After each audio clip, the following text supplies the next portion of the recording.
cuenta que la cirugía refractiva es una cirugía que ha ido creciendo en los últimos años, y eso en realidad viene mucho dado por la alta prevalencia de las ametropías y por los excelentes resultados que se han dado debido a las mejoras en las técnicas quirúrgicas que se han tenido en los últimos años. Sin embargo, cuando esta cirugía la asociamos a pacientes con glaucoma, recordemos que los pacientes con glaucoma, pues existe una alta prevalencia de pacientes con glaucoma, y de ellos un gran porcentaje de los pacientes con glaucoma son pacientes miopes, es un 2% de nuestros pacientes, lo cual es un gran número, y ellos son los pacientes que con más frecuencia son los que desean o que se les realiza una cirugía refractiva.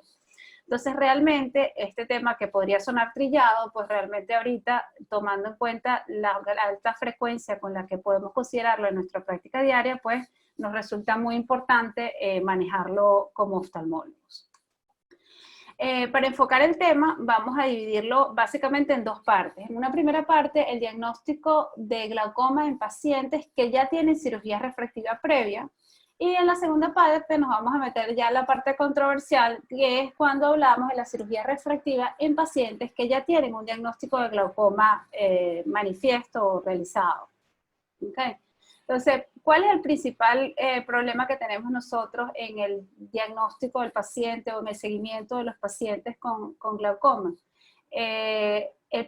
Y que han tenido cirugía refractiva previa, el principal problema que tenemos es la toma de las presiones intraoculares. ¿Cómo vamos a seguir nosotros a nuestro paciente con glaucoma sabiendo que para nosotros es vital tener unas presiones confiables para evitar la progresión de la enfermedad?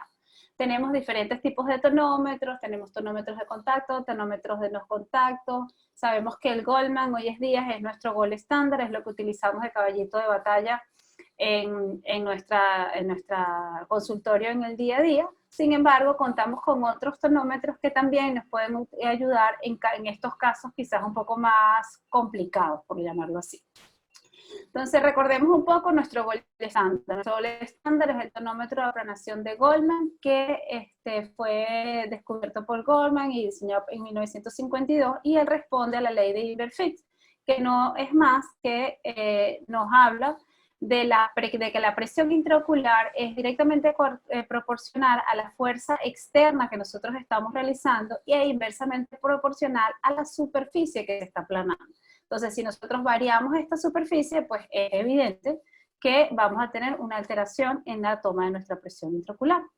Esto se cumple en unas córneas perfectas, que son secas, flexibles y que tienen un grosor regular en todos sus trayectos. Todos sabemos que la córnea, aunque no haya sido sometida a cirugías previas, no cumple con todas estas características. Entonces es por eso que ya el Goldmann per se, sin haber producido ningún cambio, tiene algunas limitaciones. Si a eso le sumamos que tenemos un paciente que fuese operado de cirugía refractiva y que tiene una córnea adelgazada, entonces vemos que pues esa limitación es aún mayor. Entonces buscamos en la literatura y vemos que otros tonómetros nos pueden ayudar a tomar la presión con mayor precisión a este tipo de pacientes. Entonces aquí tenemos el primero, el estudio de Van Herad, que es donde ellos relacionaron básicamente el neuromotonómetro, el Goldmann y el Tonopen, y encontraron que en cada uno de los tonómetros iba a haber una disminución a nivel de la toma de las presiones, de las presiones intraoculares por cada 10 micras de disminución de grosor, viendo que el Tonopen era el menos afectado. Cuando analizamos otros estudios, donde ya el de Chan et al., donde se reportó en pacientes por la SIC 3 meses después de la cirugía, ellos lo que hicieron fue que midieron cómo era el cambio refractivo por cada dioptría que se corregía, cuántos milímetros de presión intraocular se iba a bajar, y encontraron que por cada dioptría era 1 milímetro de mercurio. Sin embargo, en otros estudios, también depende un poco del tipo de láser que se utilice, se dice que puede ser hasta un poco menos de 0,5. Y en otros estudios, por ejemplo en el de Garzosi y colaboradores, ellos compararon también el Tonopen y el Goldmann y también encontraron que había una menor disminución, o sea, una menor variación, perdón, de la presión intraocular, y que siempre eran un poco al favor del Tonopen, siendo el Goldmann quizás el que registra las presiones intraoculares más bajas posteriores a la cirugía. Entonces, ya en estudios más recientes, utilizando tonómetros ya más avanzados, tenemos en el Ophthalmology del 2019, vemos un estudio comparativo donde ellos utilizaron compararon el tonómetro de contorno dinámico y el tonómetro de Goldman. Corrigieron las presiones, la queratometría, y aquí lo que hicieron y lo que encontraron era que la mayoría de los pacientes con el tonómetro de contorno dinámico, el tonómetro de contorno dinámico es un tonómetro que tiene varias facilidades. Una de ellas es cóncava, y al ser cóncava, permite, y es más amplia, permite apoyarse en la superficie del ojo, y tiene, su émbolo es de 7 milímetros, entonces él digamos como que se pega al nivel del limbo, y al pegarse al nivel del limbo, ahí toma la presión de manera digital. Esa presión de manera digital se registra en el tonómetro y nos va a permitir no hacer una aplanación a nivel de la presión de la córnea. Se dice que es útil en córneas que pueden estar entre 32.5 y 60 de queratometrías, y en paquimetrías que pueden variar entre 300 y 600 micras, lo cual en realidad nos da un amplio, nos permite medir las presiones intraoculares en un amplio número de pacientes, ¿no? O sea, sin la necesidad de tener la aplanación. Entonces, ellos encontraron que existe una mayor correlación en los valores que tienen las presiones registradas por el tonómetro de doble contorno. Esos pacientes con las presiones intraoculares se relacionaban más con la progresión o no del glaucoma. Es decir, que eran presiones al final más exactas que las que se conseguían con el tonómetro de Goldman. En este otro estudio, es un estudio en el 2018, aquí sí midieron pacientes después de cirugía de la SIC, se les midió las presiones intraoculares. Fíjense que estos no son pacientes, los que incluyeron acá no fueron pacientes con glaucoma, sino pacientes miopes. Y a estos pacientes miopes se les midió la presión intraocular, la paquimetría pre- y postoperatoria, y encontraron que relacionando, existe una disminución de las presiones intraoculares de 1 milímetro por cada dioptría que fue corregida. Entonces, esto fue con el neumotonómetro, ¿no? Entonces ya hablando, fíjense que ya empezamos en este tipo de pacientes descartar un poco lo que es el Goldman e irnos metiendo con las tecnologías quizás más modernas. Una de ellas que nos va a ayudar bastante es el Ocular Response Analyzer, que aquí recordemos un poco que la córnea es un tejido complejo que tiene colágeno, tiene fibras, y que esta relación que existe entre el colágeno y la fibra va a dar la elasticidad y la rigidez que tiene la córnea.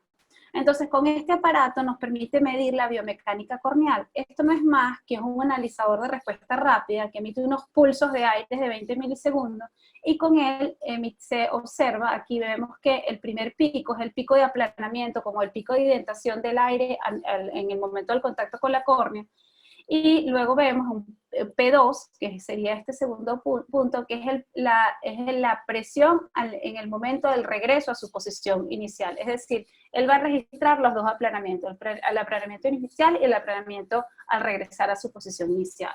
La diferencia de presiones entre ellos dos es lo que llamamos histeresis corneal o elasticidad corneal, y la presión intraocular de Goldman se relaciona con el promedio entre lo que es la P1 y la P2.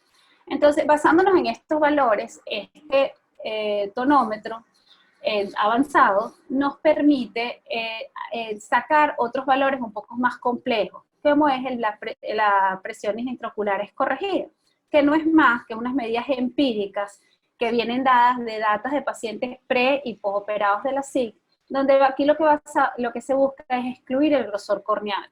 Entonces, por ejemplo, si aquí vemos, este es el reporte, cómo lo hace el estudio, y aquí vemos cómo la presión de Goldman es de 11, la presión corregida es de 15.3, y vemos que es una córnea delgada. Cuando analizamos este valor de 4.8, vemos que la calidad de la imagen en este paciente no es la óptima, porque debería ser por encima de 5 o 6.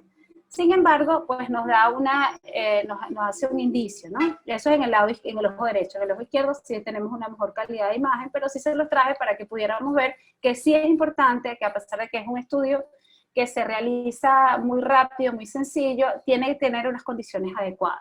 La esteresis corneal en este paciente está disminuido, se dice que por debajo de 10 ya los valores se encuentran disminuidos. En el ojo izquierdo también vemos la presión de Goldman en 10, las presiones corregidas 12.5, también vemos que es una córnea que está delgada, es un paciente postoperado de la SIC, y vemos que aquí la calidad de la imagen pues sí es bastante mejor. También tiene su esteresis corneal disminuida. En relación al factor de resistencia corneal, que no se los comenté, es un factor que se relaciona mucho con la esteresis corneal y que nos da, bueno, como habla, una relación de resistencia y de elasticidad, que está muy relacionada también con progresiones de glaucoma, y etc. Otro instrumento, otro equipo que últimamente ha venido a tomar gran parte y ha sido de gran apoyo, sobre todo para los especialistas en córnea, es el Corbis. El Corbis también es un analizador de respuesta rápida, pero con una tecnología mucho más avanzada. Él básicamente tiene una cámara de Scheimpflug de alta velocidad que permite tomar 4.330 fotos en 31 milisegundos, que es el tiempo que él emite el pulso rápido de aire. Va a cubrir la córnea en los 8 milímetros de la córnea, en cambio el LoRa nada más se iba a los 3 milímetros centrales. Y bueno, básicamente aquí lo que nos tenemos que ir familiarizando es que tenemos una curva, la pre-P1 de aplanación, que es el momento en el que el aire pues identa en la córnea. El número 2, que es la curva número 2, aquí vamos a tener una relación entre la amplitud y el tiempo, o sea, la amplitud de la deformación que se está realizando con el aire, y el tiempo en que esa se realiza, y la tercera, que sería la última, la otra curva, sería el tiempo en el que él regresa hasta su posición inicial. Entonces aquí lo más importante y lo que más se puede relacionar quizás con lo que es un poco la histeresis corneal, es esta curva de amplitud. Aquí ellos lo que hacen es que toman las presiones, la curva de amplitud, y ella de un paciente, por ejemplo, en este caso es un paciente que tiene 19 milímetros de mercurio, y lo comparan con una base normativa de otros pacientes que también tienen 19 milímetros de mercurio. Se van a la desviación estándar superior, la media y la inferior, y con eso ellos logran descartar todo lo que es el grosor corneal, permitiéndonos medir las características biomecánicas de la córnea, sacando un poco el factor de la presión intraocular, perdón. Bueno, el estudio realmente nos da bastante información. Yo creo que para esta charla lo que nos tenemos que concentrar principalmente, estas primeras gráficas que están en la parte superior, son las gráficas de registro del estudio, y en la parte inferior tenemos las presiones, que es igual la presión de Goldman, la presión promedio de P1 y P2, y luego tenemos las presiones corregidas, que están en la parte inferior, y también nos arroja la paquimetría. Sin embargo, como les decía, esto es una tecnología mucho más avanzada que nos va a permitir medir rigidez. Entonces, por ejemplo, en estos parámetros en la parte inferior derecha, que quizás es lo más importante a recalcar, vamos a ver que en esta primera vemos la rigidez, que la mide en los 2 milímetros corneales. Después aquí en el segundo vemos el radio, o sea, la diferencia de los radios de curvaturas y cómo al aumentar o disminuir, aumenta o disminuye la rigidez. O sea, esto es en relación a la deformación que se produce. Y en este último, aquí hay lo que se hace es como una relación entre la presión que se produce y la deformación que se induce. Al final, los tres nos hablan de rigidez. Este otro estudio nos habla de una progresión paquimétrica a todo el nivel de la córnea, y en realidad la mayor utilidad de este estudio del Corbis ST es que nos permite obtener, o ha permitido por el software, permitir el índice de biomecánica de Corbis, que básicamente se utiliza para predecir que pacientes que van a ser operados en cirugía refractiva en el futuro puedan o no tener un queratocono. Incluso el Corbis hoy en día se relaciona con la topografía y bueno, en esta parte ha habido muchos avances en la tecnología. Pero bueno, a nosotros en este punto lo que nos importa es que es unas presiones intraoculares que van a estar corregidas y que por lo general se relacionan con las paquimetrías corneales y nos van a dar presiones intraoculares que quizás son un poco como más cerca de la realidad. En este estudio, es un estudio del 2015, donde se comparó las presiones intraoculares del ORA, del Corbis y del Goldmann. Y básicamente lo que se encontró es que las presiones intraoculares en el ORA y en el Corbis fueron mayores que las obtenidas por Goldmann, y que las medidas biomecánicas en ambos estudios, pues cuando encontraban rigidez en la córnea, se encontraba rigidez en ambos estudios, cuando se encontraba poca rigidez, pues entonces se encontraba poca rigidez, se relacionan a pesar de no tener índices y valores iguales. O sea, un estudio de Corbis pues no es comparable con un estudio de ORA. Son informaciones completamente diferentes que nos dicen, que nos hablan de la rigidez corneal. Entonces, bueno, al final de todo este estudio, de toda esta parte de este análisis de tonómetros, lo único que realmente tenemos probado en estos pacientes postoperados de la SIC es que las córneas delgadas están hipoestimadas las presiones intraoculares y que en las córneas gruesas están hiperestimadas las presiones intraoculares.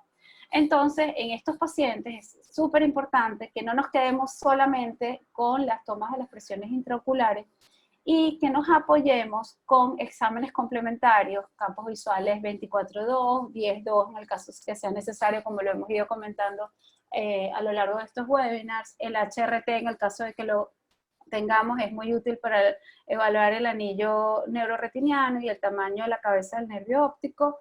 Y el OCT, sumando las células ganglionares, pues, o sea, tratar de recordar siempre que estos pacientes no los podemos seguir solamente con las presiones intraoculares, y que probablemente en este tipo de pacientes el seguimiento con los exámenes complementarios debe ser más frecuente que lo que nos planteamos en un paciente que no tiene cirugía refractiva previa. Entonces, bueno, esto es un pequeño caso clínico. Bueno, si hay alguna pregunta o alguna cosa que me pueden ir preguntando, estoy a la orden. Si no, la dejamos para el final como ustedes deseen. Claro, Cori, mira, acá me preguntan, bueno, la había respondido, pero me preguntan, dado que la córnea delgada es un factor de riesgo para glaucoma y su progresión, ¿tú recomendarías este tipo de cirugía refractiva en esos pacientes? No, no lo recomendaría. En realidad, realmente la córnea delgada es un factor de riesgo que además, además de que es un factor de riesgo, pues si la vamos a adelgazar aún más, pues vamos a tener unas presiones intraoculares que van a estar mucho más alejadas de la realidad y el seguimiento va a ser bien complicado, ¿no? Así es. Entonces, bueno, ¿hay alguna otra preguntita o seguimos? O podemos seguir porque es más quirúrgico, yo creo que cuando ya entres a la cirugía, ahí las hacemos. Ya, perfecto. Entonces, bueno, esto es un pequeño caso clínico como para romper un poco la parte de la teoría. Es un paciente de 28 años que no tiene ningún antecedente de glaucoma, es miope de -4 y que llega a la consulta diciendo que quiere operarse de cirugía refractiva. Les tomamos las presiones están en 18 y 17 con el tonómetro de Goldmann, como hacemos todos normalmente en el consultorio. Las excavaciones, o la mayoría, las excavaciones, unas excavaciones normales, no le hicimos OCT porque no nos pareció nada raro. Y a nivel de las paquimetrías, se encontraron unas paquimetrías normales, se realiza su LASIK, el paciente postoperatorio de LASIK muy bueno, el paciente muy contento, en 20-25, con las presiones intraoculares, fíjense como de 18 bajan a 14, y las paquimetrías ya en 470. El paciente se le explica que tiene que venir a control, pero como el paciente está tan feliz y ya ve muy bien y ya no nos necesita, pues por supuesto regresa 5 años después y sigue feliz, solamente viene a su control. La huesa visual es de 20-25, las presiones siguen en 14, pero sí nos parece estudiando ahí con malicia el nervio óptico, que en la parte superior, en una muesca superior que hay que estudiar. Se le manda a hacer el campo visual y vemos que el campo visual está normal, el 24.2 y el 10.2, y cuando vemos el OCT, pues vemos que evidentemente hay una disminución de las capas de fibras nerviosas en la parte superior. ¿Qué quiero decirles con todo esto? Esto es un paciente que realmente es algo que nos puede pasar a todos, es un paciente que no tenía ninguna contraindicación, pero que probablemente si lo hubiéramos sido un poquito más minuciosos y le hubiéramos hecho el OCT previo a la cirugía, hoy en día pudiéramos haber tenido un control y saber qué hubiera pasado. Entonces hay que estudiar bien el paciente con cirugía, que se va a operar de cirugía refractiva. Hay que hacerle los exámenes completos, no nos debemos quedar solamente con topografías o pentacam, que es excelente, y las medidas de presiones intraoculares. También, inclusive, con tu lente de 90 ver el nervio óptico, ¿no? Porque en este caso se observa una gran asimetría del nervio entre el ojo derecho y el ojo izquierdo, ¿no es cierto? Claro, claro, en el postoperatorio se ve bastante, pues, pero en el pre, pues, no se vio nada y tampoco se estudió un poquito más, pues. Entonces, como no tenemos registro, no sabemos qué había pasado antes. Entonces empieza uno a pensar, bueno, ¿qué pasó? Si tenemos los registros previos a la cirugía, es importante y nos permite seguir mejor el paciente en el tiempo. Así es. Así es, y yo creo también, Cori, que un paciente miope, como hemos visto en estas semanas, es un paciente también que tiene riesgo de desarrollar glaucoma, ¿no? Sería bueno que estos pacientes que van para cirugía refractiva pasen por glaucoma para darles un chequeo, ¿no? Claro, claro, y establecer como de rutina, no solamente hacerle la topografía, sino estudiarles un poco más el nervio. A veces en la clínica uno ve con el lente del 90 y bueno, puede ser que no ves nada, a lo mejor, al menos o ves unas fotos del nervio, que es lo más simple también, ¿no? Exactamente, o sea, hay que dejar un registro del nervio previo a la cirugía, independientemente de que el paciente tenga o no tenga antecedentes de glaucoma. Excelente. Bueno, seguimos. Entonces ahora nos vamos quizás a la parte un poco más controversial, que es la cirugía refractiva en pacientes con glaucoma, digamos, ya diagnosticado. Esto, en realidad, hoy en día, pues sabemos que existen a nivel, existen diferentes bases fisiológicas y fisiopatológicas que nos hablan de no tener que realizarlo, y muchos de los glaucomatólogos, pues no lo hacemos. Sin embargo, es importante tener claro qué es lo que pasa en cada una de las técnicas que le queremos ofrecer al paciente, por qué, y establecer pues las ventajas y las desventajas, que son las mayores a mi manera de ver. Entonces, dentro de las técnicas quirúrgicas tenemos las técnicas de superficie, que es el PRK y el LASIK, las técnicas lamelares, el LASIK y el Intralace, y el lente fáquico, que aquí sí voy a ser bien determinante, y vamos a establecer, y aquí vamos a establecer que en un paciente con un diagnóstico de glaucoma, pues colocarle, y miopía, colocarle un lente intraocular fáquico, bien sea el ICL o el Artisan, pues debería estar totalmente contraindicado. ¿Por qué? Porque nosotros estamos colocando a un paciente que ya tiene un problema en la malla trabecular, que ya tiene un problema de glaucoma, que ya no maneja bien sus presiones, nosotros le vamos a sumar un lente que va a producir una dispersión pigmentaria de todas maneras, y esa dispersión pigmentaria seguramente va a hacer que el glaucoma, que probablemente nosotros hoy en día tenemos controlados con medicamentos, con un solo medicamento o hasta con un SLT, pues esa dispersión de pigmento haga que aumente el número de medicamentos y que se indique o que haya una progresión a nivel del daño del nervio óptico. Entonces, lentes intraoculares fácicos en pacientes con glaucomas diagnosticados, no. Entonces, vamos a hablar un poquito de las bases fisiológicas, fisiopatológicas, qué ocurre en cada una de las cirugías antes de irnos a enfocar en las técnicas de superficie y las técnicas de lamelar. Entonces sabemos, por diferentes estudios en la literatura, sabemos que los microquerátomos generan unas presiones intraoculares que van entre 60 y 90 milímetros de mercurio. Esa presión al momento de la succión se mantiene en un tiempo en los microquerátomos. En el láser de femtosegundo la presión es menor, es de 30, o sea, hay menor presión. Sin embargo, en otros estudios donde se ha analizado la duración de la succión, vemos que esta duración puede variar entre 8 y 27 segundos, teniendo una media de 11 segundos, y esto va a variar mucho dependiendo de la habilidad y la experiencia del cirujano. También sabemos que el nervio óptico de los pacientes con glaucoma es un nervio óptico que es mucho más sensible a presiones intraoculares elevadas. Sabemos que la mayoría de los pacientes que van a ir a cirugía refractiva es por cirugía por miopía, y sabemos que los nervios ópticos de los pacientes miopes tienen una lámina criosa más delgada que va a ser mucho más sensible a los cambios de presión. Entonces, analizando un poco la literatura y yéndonos a estudios un poco más, digamos, como más actuales, vemos que, fíjense que la mayor de los dos estudios que les voy a presentar no se hacen en seres humanos, se hacen más que todo, son estudios experimentales en animales. Este, por ejemplo, es un estudio en conejos. Y aquí lo que se hizo fue, lo que ellos hicieron fue hacerle un LASIK en la córnea de los conejitos y colocar una succión, lo dividieron en 3 grupos y a uno le colocaron succión de 20, 45 y 3 minutos. Y encontraron que no había ninguna disminución a nivel de las capas de fibras nerviosas en ninguno de los 3 grupos, ni siquiera en el de 3 minutos.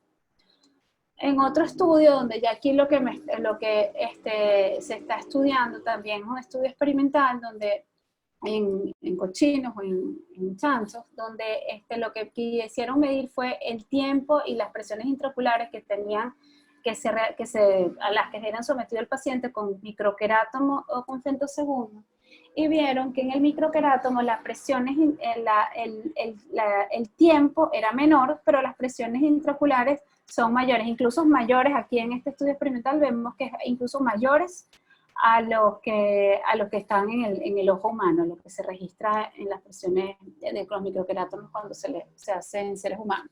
Y en el femtosegundo vemos pues que hay un mayor tiempo, pero con unas menores presiones intraoculares. Entonces aquí entramos en una disyuntiva. ¿Qué vamos a hacer? ¿Vamos a someter al paciente a altas presiones por menos tiempo o vamos a ponerle bajas presiones, que no son tan bajas, por un tiempo más prolongado? ¿Y cuál sería nuestra otra preocupación? Ver qué está pasando en las capas de fibras nerviosas. O sea, todo esto, aumentamos la presión, pero el resultado es una disminución de las capas de fibras nerviosas. Entonces, vemos que también en la literatura, vemos que estos estudios no se han realizado en pacientes con glaucoma. La mayoría de los estudios, fíjense acá, este que traigo, es un estudio de 114 ojos en pacientes miopes. No existen estudios grandes, robustos, serios, donde se haya realizado este tipo de cirugía en pacientes con glaucoma y después se les haya analizado las capas de fibras nerviosas. Entonces, sin embargo, estos pacientes miopes, que está bien, sabemos que también están sujetos y que tienen una lámina criosa más sensible, vemos que a los pacientes se le hicieron una técnica de superficie y una técnica lamelar utilizando el femtosegundo, y vemos que en ninguno de los dos casos hubo cambios a nivel postoperatorio en el grosor de las capas de fibras nerviosas. En realidad esto es algo que no se ha demostrado. No se ha demostrado en estudios grandes que haya una disminución de las capas de fibras nerviosas posterior a la SIC. No se ha demostrado un barotrauma en grupos, en estudios grandes. Se han visto como, por ejemplo, reportes de un caso, de otro caso, pero realmente estudios grandes que nos digan que hay una disminución de las capas de fibras nerviosas en estos pacientes, pues no se ha encontrado. Entonces, analizando un poco cada una de las técnicas, las ventajas y las desventajas, recordemos, tenemos las técnicas de superficie, En estas técnicas de superficie vamos a encontrar una lenta recuperación visual, vamos a desepitelizar el paciente, quizás no vamos a tener unas córneas tan delgadas en el postoperatorio, unas córneas que no van a tener tantos cambios a nivel de la biomecánica corneal, pero son pacientes que van a tener tratamientos prolongados de esteroides. Y cuando hablamos de las técnicas laminares, pues son las técnicas que más se utilizan, son las técnicas que más cambian la biomecánica corneal, y en este caso sí es importante tomar en cuenta la relación tiempo y presión intraocular. Entonces tenemos que buscar minimizar el tiempo quirúrgico y la presión de succión, debe ser hecho por un cirujano con experiencia, y la recomendación es en el caso que lo vayamos a hacer, lo hagamos con láser, se haga el flap con el láser de femtosegundo.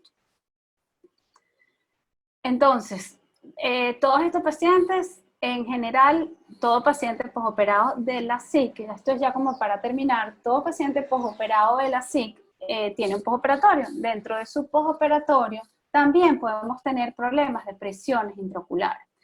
Aquí les traigo un pequeño caso como para ejemplificar. Esto es el síndrome de fluido de la interfase, el cual es un síndrome que realmente es bien raro, pero ocurre. Y como en los últimos años la cirugía refractiva ha ido aumentando su número, pues es frecuente que también encontremos que con mayor frecuencia este síndrome de fluido de la interfase. Entonces aquí, por ejemplo, es el típico paciente que en el postoperatorio llega al día siguiente, nos dice que está viendo muy bien, que tiene una buena visión. Al quinto día, el paciente empieza a tener disminución de las presiones disminución de la visión, espera la semana, y entonces en la semana acude al consultorio y nos dice que, bueno, que tiene las presiones en las que no está viendo bien.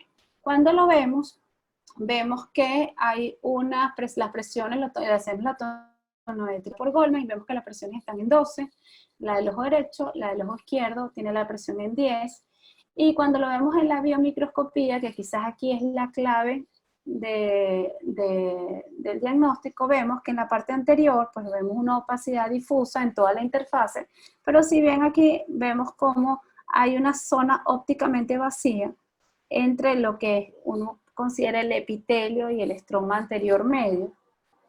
Es un paciente que, por supuesto, está usando esteroides porque está en nuestra primera semana postoperado de la SIC. Y nosotros pensamos, en ese momento, podríamos pensar, bueno, este paciente sigue con inflamación, tiene las presiones bien, vamos a seguir con el esteroide, y en vez de dejárselo cada 4 o 6 horas, como ya lo vimos el paciente, se lo volvemos a poner cada 2 horas. Lo cual, entonces aquí recordemos un poco la parte de lo que es la fisiopatología. Ante un aumento de la presión intraocular, ¿qué hace la córnea? El mecanismo normal. Este aumento de la presión rompe las membranas o separa las uniones de las células endoteliales, que son uniones tight, bien fuertes. Entra el líquido a todo el espesor del estroma y se acumula en el espacio subepitelial, dándonos el típico edema microquístico subepitelial que todos estamos acostumbrados a ver y a reconocer. En estos pacientes de síndrome de fluido de la interfase, tenemos toda la biomecánica y la anatomía de la córnea, digamos, alterada. Entonces, ante un aumento de la presión intraocular, pues ese líquido también va a tender a irse hacia la superficie, pero va a encontrar una interfase que no le va a permitir llegar hacia el espacio subepitelial, sino que nos va a permitir acumular el líquido, que es esa zona ópticamente vacía que estábamos viendo en la lámpara que veíamos acá en la lámpara, ¿no? Entonces, en ese momento tomamos la presión, colocamos nuestro Goldman, y al momento de hacer presión sobre la superficie, vemos que el líquido tiende a desplazarse hacia los lados. Porque porque al haber la presión y encontrar una vía de salida, se va hacia los lados. Si a ese paciente nosotros le hacemos una tonometría digital, o incluso hay quienes le hacen el tonopen en la periferia, casi a nivel del limbo, vemos que son pacientes que digitalmente tienen las presiones intraoculares. Esto hay que pensarlo, hay que conocerlo, porque si nosotros no diagnosticamos esto a tiempo, pues los daños pueden ser bastante graves en los pacientes. Entonces, en el postoperatorio de un paciente con la SIC tenemos que diagnosticar, descartar cualquiera de estas tres patologías. Nos vamos a concentrar en el síndrome del fluido de la interfaz y la queratitis lamelar difusa, quizás en los primeros días, porque son las que más se parecen. Entonces sabemos que la lamelar difusa aparece en los primeros 2 días, los primeros 2 o 3 días, y que el síndrome del fluido de la interfase aparece más o menos a partir del 15 día y que por lo general son pacientes que al inicio vieron muy bien. Encontramos el típico quiste, y esta es la clave del diagnóstico. Cuando tomamos las presiones en los dos, pues si somos acuciosos logramos encontrar que las presiones en el síndrome del fluido de la interfase están elevadas, si no se nos puede escapar y poner que están normales, al igual que en la queratitis lamelar difusa, y tratarla como una queratitis lamelar difusa, que responde muy bien a los esteroides. En cambio, en este caso, nosotros en el síndrome del fluido de interfase lo que estamos teniendo es un paciente respondedor a esteroides, y ese respondedor de esteroides aumenta las presiones intraoculares. Al aumentar las presiones intraoculares, no las estamos pudiendo diagnosticar, aumentamos el esteroide y empezamos con seguimos con el círculo vicioso. Entonces, a estos pacientes hay que quitarles el esteroides de manera inicial cuando encontremos que las presiones estén elevadas. La queratitis microbiana la separé un poco porque, bueno, ya clínicamente son queratitis diferentes, que por lo general son en la periferia, con infiltrados corneales que mejoran con antibióticos, pero pues también tenemos que tenerla presente en el postoperatorio de la SIC. Esto, para terminar ahora sí, este es un estudio, este es un caso clínico que se reportó en un estudio, en un grupo de estudio mexicano. Ellos reportaron este caso clínico que me pareció bastante, digamos, representativo. Es un paciente de 19 años con una cirugía refractiva por miopía. En el ojo derecho tenía -6, con menos 1,50 de astigmatismo, en el ojo izquierdo -5, con 2 de astigmatismo por 90. Se realizó la cirugía sin complicaciones y se le indicó gatifloxacina y acetato de fluorometalona de manera rutinaria, como se hace en todos los pacientes. Al momento que les llega a la institución que publicó el estudio, que es el Conde Veneciano, ellos lo recibieron en el día 34 y en ese momento el paciente les refiere que después en el postoperatorio inmediato, digamos que a los 5 días, él empezó a tener una disminución de la agudeza visual. Al tener la disminución, ellos lo que hicieron, pensaron que había restos y le hicieron un levantamiento del flap. Le levantaron el flap y le colocaron el esteroide cada 2 horas, sumado a antibiótico cada 6 horas. A los 10 días encontraron pues que las presiones ya sí estaban, digamos, elevadas, y le pusieron al paciente tratamiento médico. En el día 34, que es cuando les llega a ellos refieren que tienen el paciente tiene una agudeza visual de cuentadeos con unas presiones intraoculares centrales de 10 milímetros de mercurio. Cuando le hacen las presiones periféricas, ellos lo tomaron con el tono PEN, la presión estaba en 70, y vemos como clínicamente uno ve el ojo y ve un edema difuso, pero que si hacemos el corte en la lámpara, pues vemos claramente esta zona ópticamente vacía que corresponde al líquido que está acumulado en la interfase. Cuando realizamos el visante, vemos que la paquimetría en el ojo derecho es de 746 micras. Sin embargo, vemos que el flap no está edematizado, es un flap de 100 micras.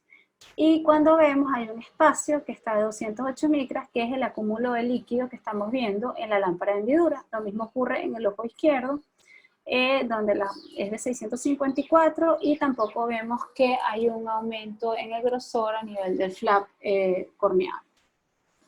Deciden omitir el esteroide en ambos ojos, ponen tratamiento para bajar las presiones, manitol por vía endovenosa, cetazolamida 3 veces al día, continúan con el tratamiento médico, y se ve que 30 días después el paciente ya tiene 20/200.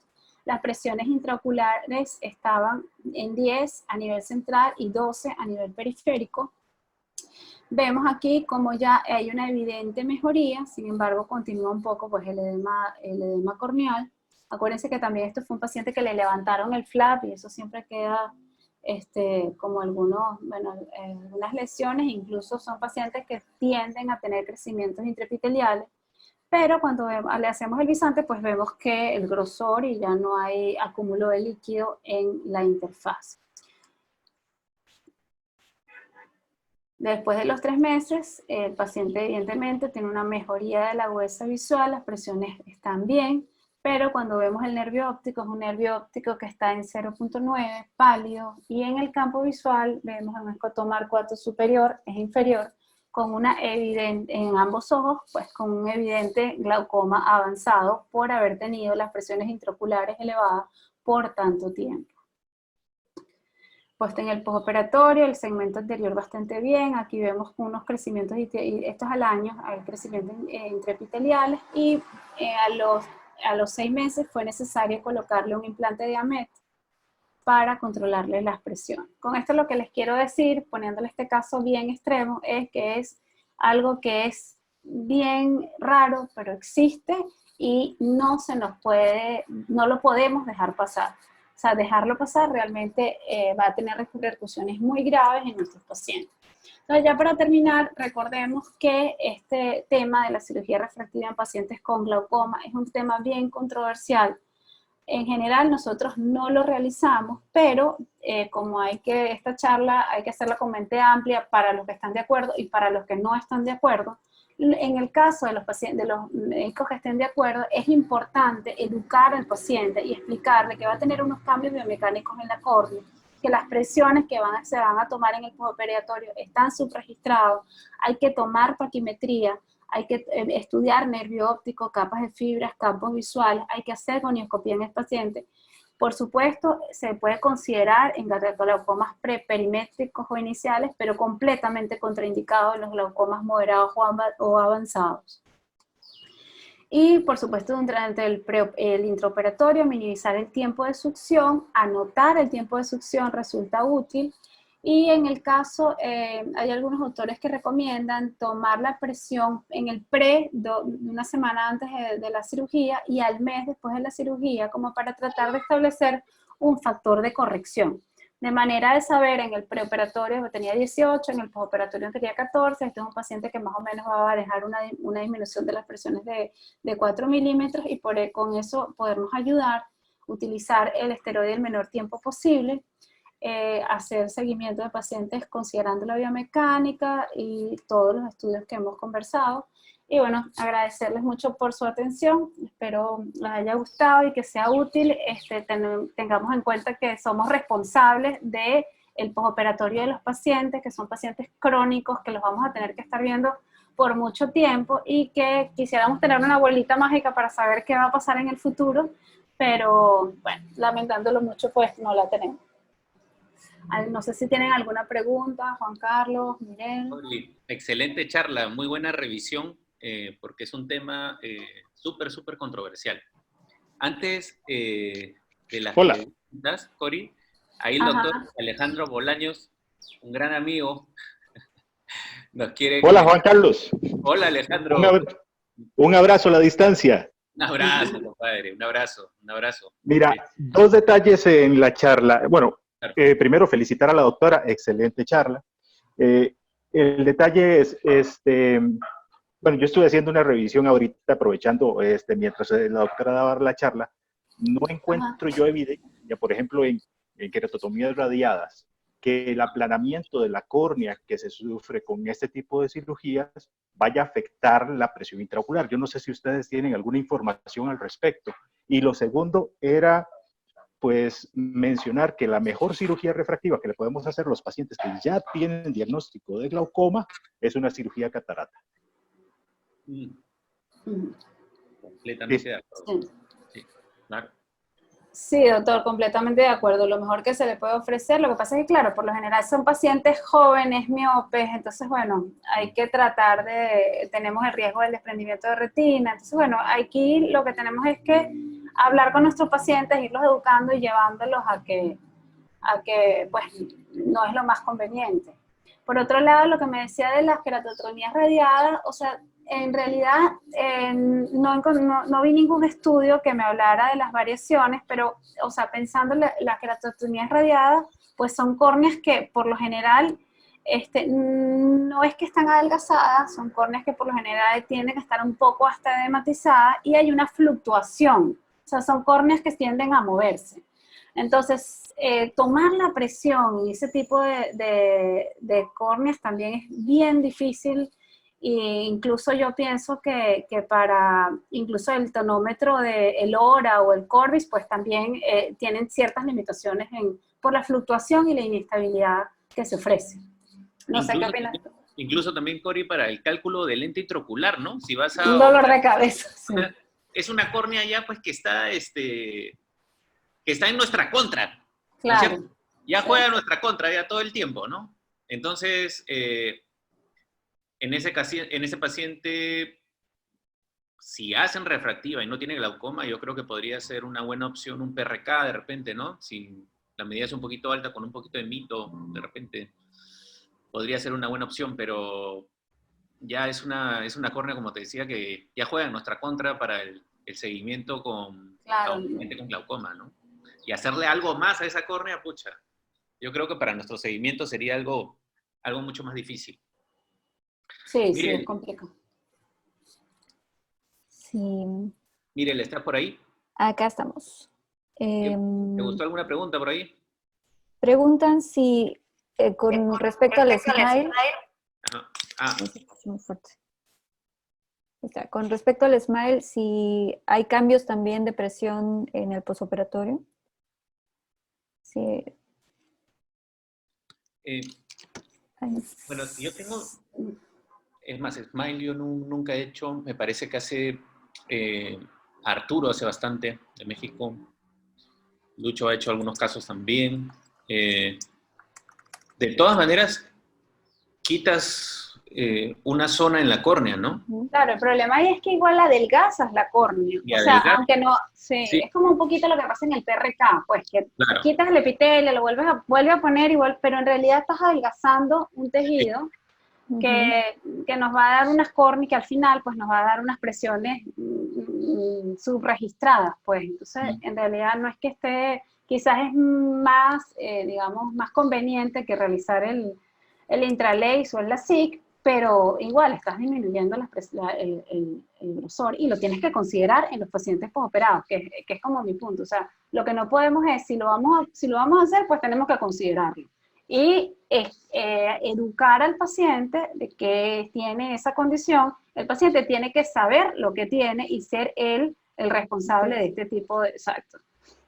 Porque bueno, hoy es paciente de nosotros, pero a lo mejor el día de mañana es paciente de otro y el paciente hasta ni le dice que tiene el láser. Entonces, es más complicado, ¿no?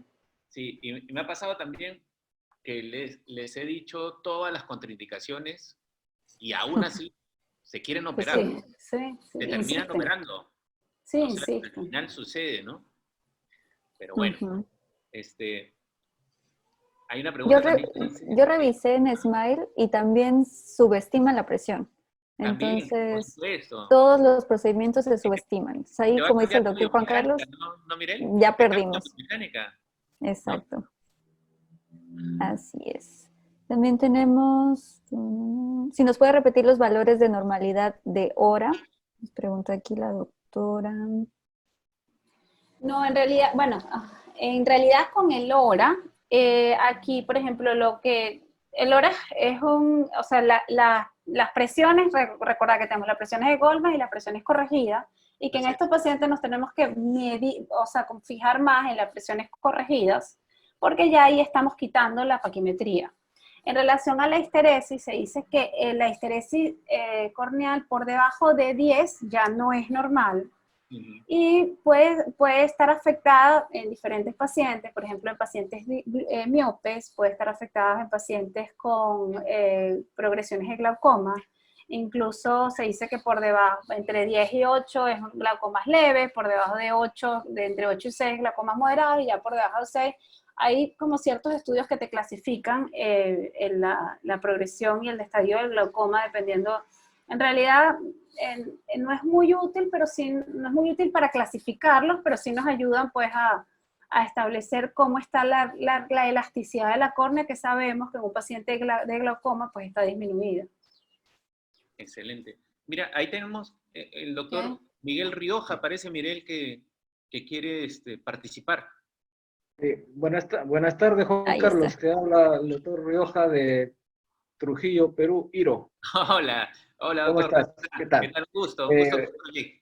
Sí, una pregunta, más que una pregunta, una recomendación, que es el cotidiano de lo que nosotros vemos pacientes que estamos en Trujillo y hace algunos años no habían mucho las máquinas de la cirugía refractiva, entonces los pacientes regresaban ya operados de los sitios donde lo habían hecho, generalmente Lima. Entonces se planteaba la pregunta al paciente y el paciente lo ignoraba. Entonces yo tengo esta recomendación, como yo les llamo a estos pacientes refractomizados, es un término que se me ocurrió, que deben tener en una plaquita, en su celular, marcado en algún lado, la paquimetría y la presión intraocular previa al procedimiento. Porque cuando ya te toca hacer el estudio del paciente como glaucoma, uno ayudaría mucho tener esos datos. Esa es una recomendación que le debemos hacer al foro. Gracias. Gracias, doctor. Gracias, doctor Rioja. Bueno, Excelente. esto también, si lo trasladamos a los cirujanos refractivos, ¿no? También a ellos también les gustaría tener la refracción antigua, el topógrafo anterior, también para poderle hacer un buen cálculo de lío. Esto hay que trasladarlo también, como dice el doctor Rioja, a glaucoma, ¿no? Sería lo ideal tener una presión intraocular previa y su paquimetría previa y de repente con eso darnos una idea y poder seguir mejor a nuestro paciente. Miren, ahí parece la doctora. Ajá. La doctora María Hoffman puede hacer su pregunta, doctora. Está el nombre de mi esposa, pero soy el doctor Mata de acá de México. Muchas gracias por la oportunidad. Doctor Mata, adelante. Muchas gracias. Mire, yo siempre he considerado que el problema de operar miopes altos es un poco complicado. Tan es así que cuántas tablas existen para hacer la transformación del grosor corneal a la presión intraocular. Si hay muchas tablas, quiere decir que ninguna es exacta, por un lado. Por otro lado, los ángulos camerulares de los miopes y la gente que se dedica a glaucoma sabe que son ángulos muy diferentes a un hemétrope. Tienen variaciones muy importantes de desplazamiento de espolón escleral, etcétera, etcétera. Otra cosa también es que la rigidez escleral del miope es verdaderamente una traición que le hace al oftalmólogo. Porque un día al miope se le ocurre tener la presión más o menos alta, otro día la tiene baja en las valoraciones que pueden ser durante todo el día. Y también, como decía el doctor de Trujillo, la presión intraocular es fundamental, pero no puede ser únicamente el único parámetro. Entonces, por eso se llevan grandes sorpresas la gente que hace córnea, porque con todo respeto, algunas veces no se asesoran del glaucomatólogo en este tipo de casos tan complejos. Entonces, yo creo que una de las cosas que nos ayuda mucho es, 1, tomar la presión varias veces al día, 2, valorar muy bien el ángulo y, sobre todo, el nervio óptico, porque no nos vayamos a encontrar con la sorpresa de que es un glaucoma en ciernes y con todos los procesos, tanto quirúrgicos, y ya sabemos que se puede modificar grosor y todo lo que es la hidromecánica corneal angular. Entonces, con una valoración integral va a funcionar bien, no como el caso que nos presentaron, que estuvo, pero de terror, de pesadilla. Entonces, yo creo que la valoración integral, como bien mencionó la doctora en su charla, entre comillas, muy ilustrativa, como todos estos webinars que no nos los perdemos acá en México, los felicito mucho, ¿eh? Gracias, muchas gracias. Doctor, ese caso era mexicano. Yo sé. De allá lo saqué de una publicación de allá, pero realmente lo escogí porque me pareció tan dramático que dije, bueno, esto es bien representativo y nos tiene que quedar que hay que diagnosticarlo. Les voy a hacer un rápido comentario, nada más. hace ya muchos años, muchos años, estaba yo haciendo mi fellow en glaucoma con el doctor Douglas Anderson en Miami. Y me hizo un comentario que me dejó frío. Y me dijo, mira, ustedes los latinos nada más publican puros éxitos. Deben de publicar todo lo malo que les pasa para que aprendamos, no hagamos gastos de esfuerzo, dinero y demás. Todo se tiene que publicar, Felipe. No puro 10, 10, 10. También los fracasos. Porque de esos, como en este caso, qué bueno que lo publicaron y lo aprendimos. Maravilloso, porque eso nos ilustró mucho. Muchísimo, ¿no, doctor?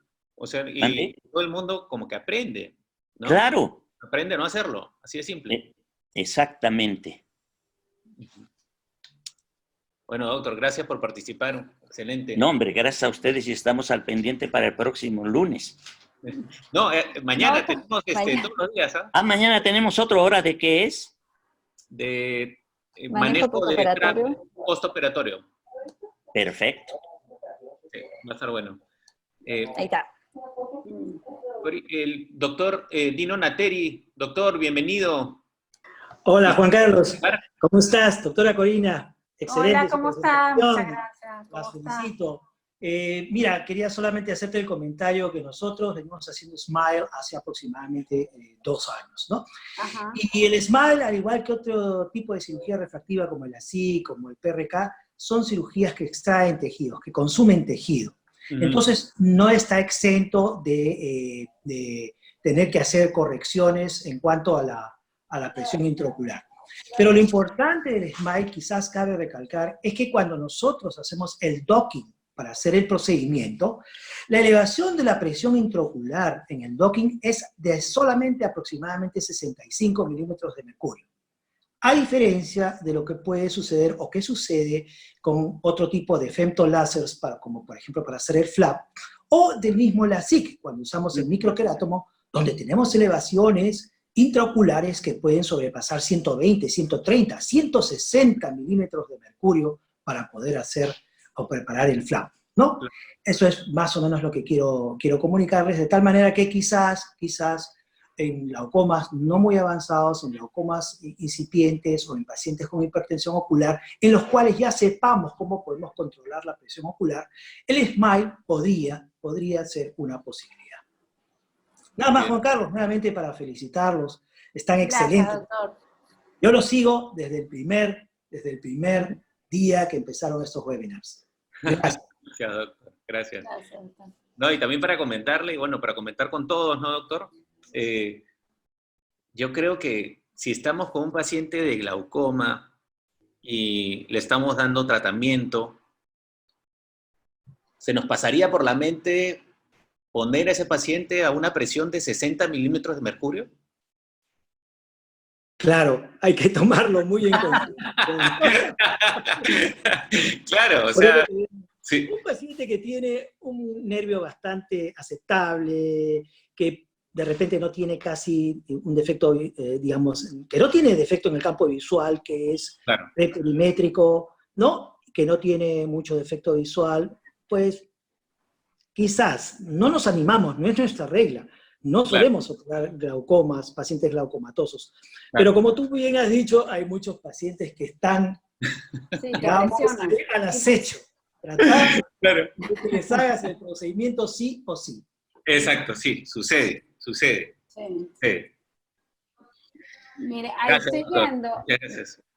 ahí estoy viendo una pregunta del doctor Sosa que me parece bien interesante, que él pone que la queratitis lamelar difusa y el síndrome del fluido de la interfase no son excluyentes, que podemos tener un paciente que tengamos una queratitis lamelar difusa y que le estemos sometiendo a corticoides de manera crónica y que en el postoperatorio y que desarrolle un síndrome de fluido de la interfase por un aumento de la presión intraocular inducida por corticoides.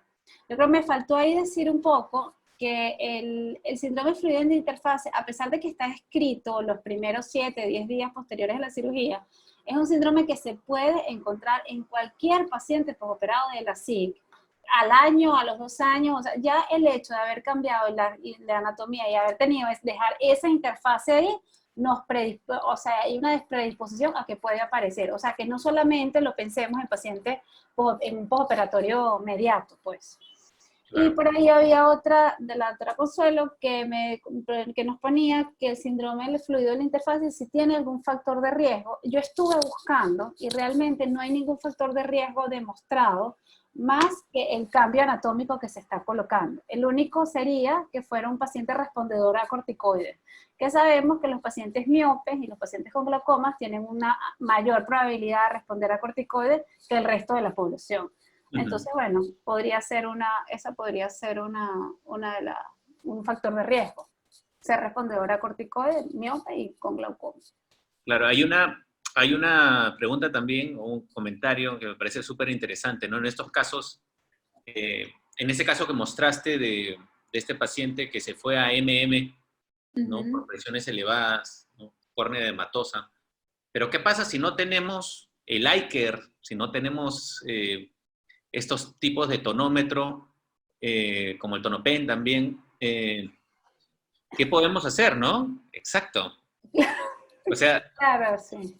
Sí, o la tonometría digital realmente, cuando uno ya tiene el dedo entrenado, y es importante, aunque no hagamos glaucoma, que todos le tomemos la presión digitalmente a nuestros pacientes, porque eso nos va a ayudar a descartar no solo este tipo de casos, sino muchos otros, pacientes operados de córnea, de trasplantes, claro, etcétera. O sea, en realidad... Claro, si ves así la córnea media rara, hacer dígito presión, ¿no? Claro. O sea, uno tiene que estar también entrenado en esto para que poderle de repente dar un promedio a la presión que tengamos en este tipo de casos, ¿no? Claro. O por ejemplo también en un cupro, estos pacientes que tienen este tipo de córnea artificial, Claro. ¿qué tonómetro te va a servir ahí? Ninguno, ¿no? De repente el transpalpebral, ¿no? Que existe, pero dígito presión yo creo que es mandatorio saberlo, ¿no? Sí. Sí. Mire, ¿tienes alguna otra preguntita? Nos pregunta un doctor incógnito, que si hay algún método para estimar qué paciente puede ser respondedor a corticoides. Difícil, ¿no? No, eso es respuesta, ¿no? Ir evaluando respuesta. Existen factores de riesgo, pero evaluar previamente, yo no lo sé, no lo conozco. Sí, claro. No hay forma. Difícil, ¿no? Difícil. Eso después que ocurre, se cataloga como paciente respondedor. Antes es difícil. Después hay otro como comentario que dice, ¿recomendarías entonces la gonioscopía en todos estos pacientes que se van a operar de la SIC? Sí, sí, es importante y quizás lo puse en el post, pero hay que hacerle gonioscopía a todos los pacientes que se van a operar de la SIC. Hay que tratar de incorporarla en la práctica diaria. Pues hay que volver a hacer gonioscopía, entrenarse y nos daremos cuenta que nos vamos a conseguir bastantes sorpresas que probablemente no estábamos viendo en la consulta en el día a día. Claro, y sobre todo también, o sea, a todos, ¿no? Pero los hipermétropes, creo que ponerle más importancia al agonio porque sí se ha visto que durante el momento que tú colocas el TOC y sube esta presión, se deforma el ángulo y a ese paciente, si tenía ángulo cerrado, entras en un glaucoma agudo. Y ha sucedido, de hecho. O sea, a ellos, si no tienen glaucoma y se van a operar, yo creo que una iridotomía Jack láser previa a la cirugía de... Claro, si el ángulo está estrecho. ¿no? Sí, sí. Miren, sí. ahí parece el doctor Rojas. Doctor Ramiro, ¿desea hacer alguna pregunta? Hola, Juan Carlos. Hola, doctor. Hola a todos. Quería comentarles algo. El año 2004 yo empecé a trabajar en Ñahui y hacíamos bastante cirugía refractiva. Y una vez, y se los cuento porque de repente es útil, operé de PRK a mamá e hija. Ambas tenían la córnea un poquito delgada, ¿qué te digo? 500. Y a las dos les di pues corticoide por PRK durante un tiempo más o menos regular, pero a los 15 días, a las 2 se les subió la presión a 40. Entonces, me parece que de verdad esto del PRK tiene sus riesgos cuando usamos los corticoides como los tenemos que usar, porque si no hay problemas. Quisiera que la doctora, que es especialista en glaucoma y cirugía refractiva, nos comente sobre esto. Gracias. Gracias, Ramiro. Un abrazo. Un abrazo, Juan Carlos. Se me fue un poquito el audio, me puedes, como que me perdí un poquito, Juan Carlos. Nos comentó que había operado PRK a mamá y a hija, y en el postoperatorio, al darles corticoides, como que respondieron. Respondieron, ok. Sí. Entonces, Sí. como que te dice qué opinas. Sí, bueno, yo creo que aquí puede ser también un factor hereditario, pues, o sea, los pacientes con respondedores a corticoides, la herencia es algo que está activa. Si el glaucoma se hereda, si la miopía se hereda, pues también el tener o no tener estos receptores de corticoides también es algo que completamente se podría heredar, ¿no? Y que hay que tomar en cuenta en relación a la respuesta, al ponerle corticoides a los pacientes. Sería algo que resultaría interesante preguntarle a los pacientes si tienen algún antecedente que alguien en la familia responda a corticoides. Pues. Realmente creo que tiene mucha utilidad.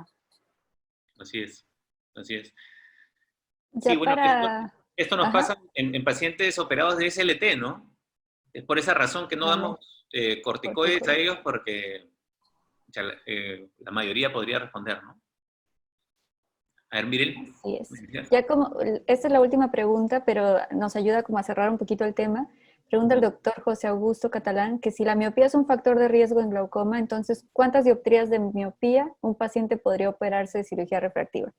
Y quizás nada más es para aclarar que no depende si es 1, 2 dioptrías, es la modificación total de la mecánica.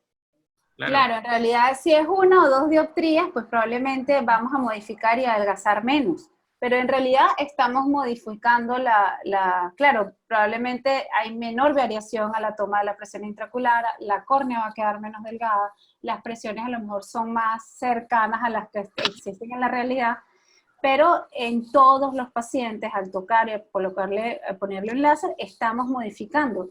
Incluso, si no le hacemos el LASIK, y le colocamos, le hacemos PRK, el SMILE o lo que sea, al colocar este láser, uno se da, o sea, las fibras de colágenos también se van a mover, se va a adelgazar.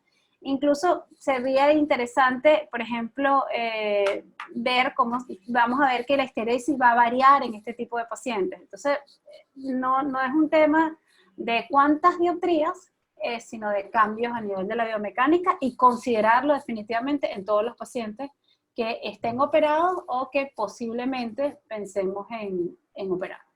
Claro. Mira, si rescatamos las charlas anteriores, Cori, ahí nos decían, por ejemplo, en miopes, ¿qué sucede? ¿Por qué entran a un factor de riesgo, ¿no? Como la córnea delgada.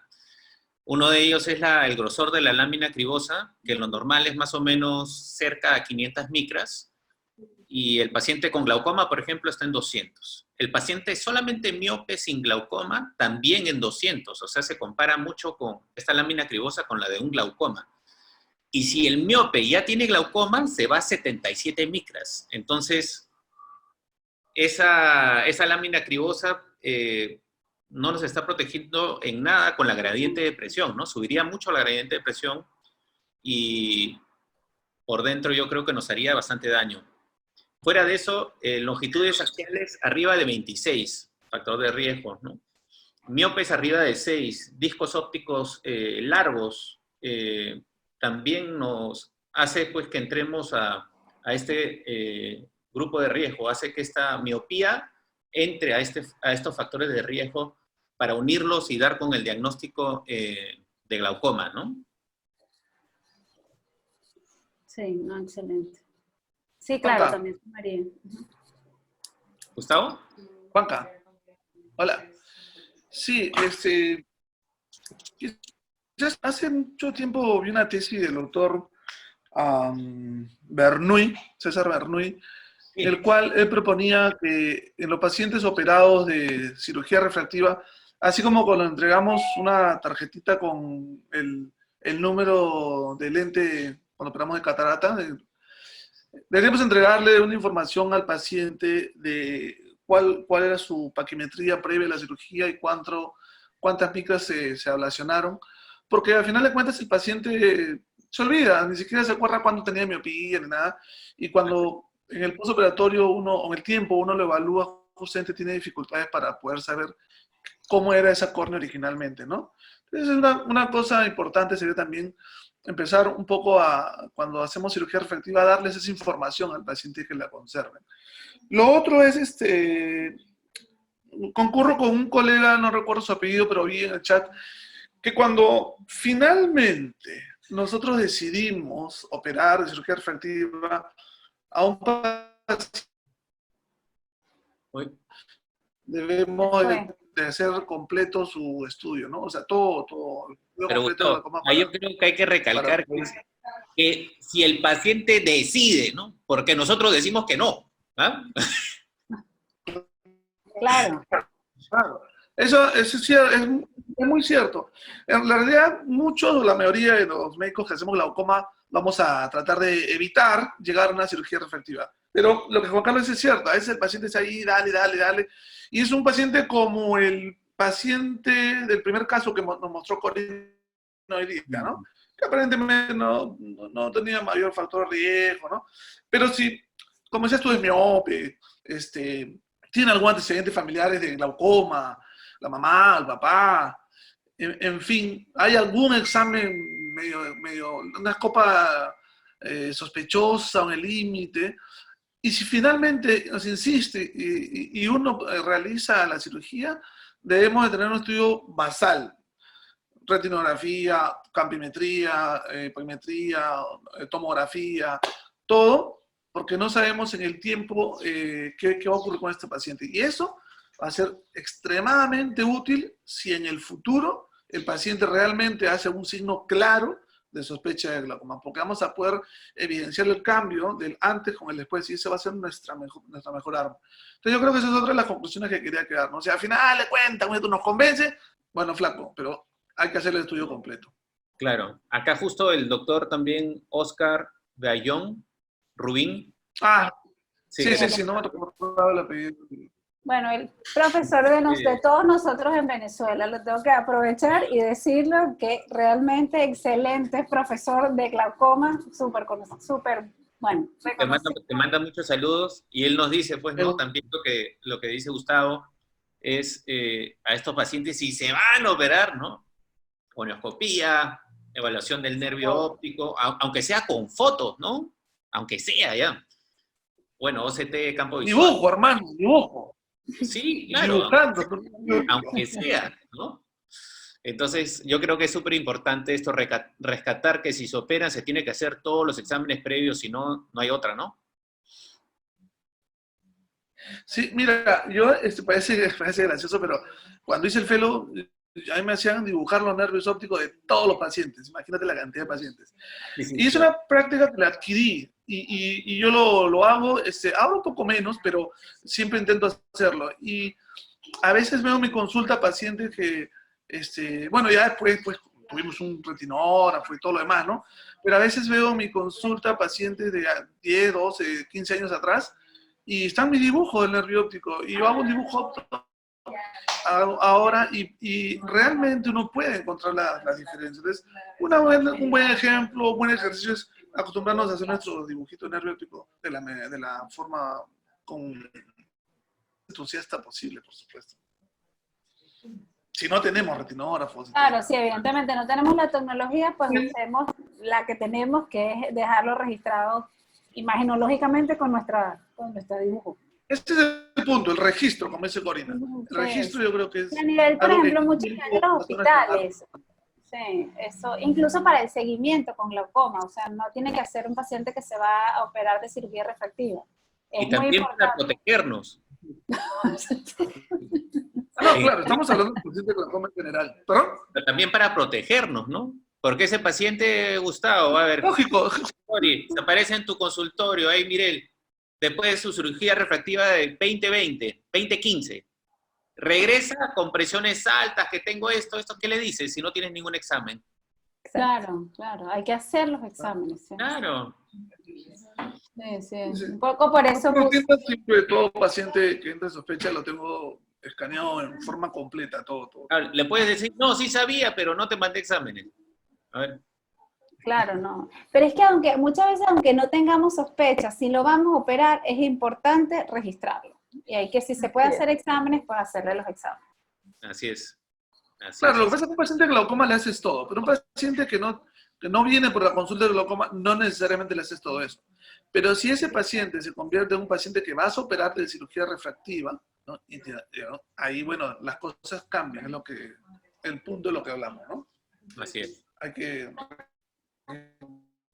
Claro, claro. Sí, y explicarle pues que tienen que tener sus controles sucesivos, que es importante, que por lo general todos se pierden, ¿no? La mayoría, como están felices, no aparecen más. Sí, excelente. Bueno. Gracias, muy bien. Pues parece que hemos terminado con las preguntas. Bueno, Corina, muchísimas gracias. Muchísimas gracias a ustedes por acompañarme, por enseñarme, por profesores acá. Y bueno, seguimos mañana, Mirel, Mañana con el doctor Gustavo Avilés, manejo posoperatorio de trabeculectomía. Pero antes que eso, todos abrimos nuestros micrófonos para darle un fuerte aplauso a la doctora Corina. Buena, Cori. Excelente, gracias, doctora.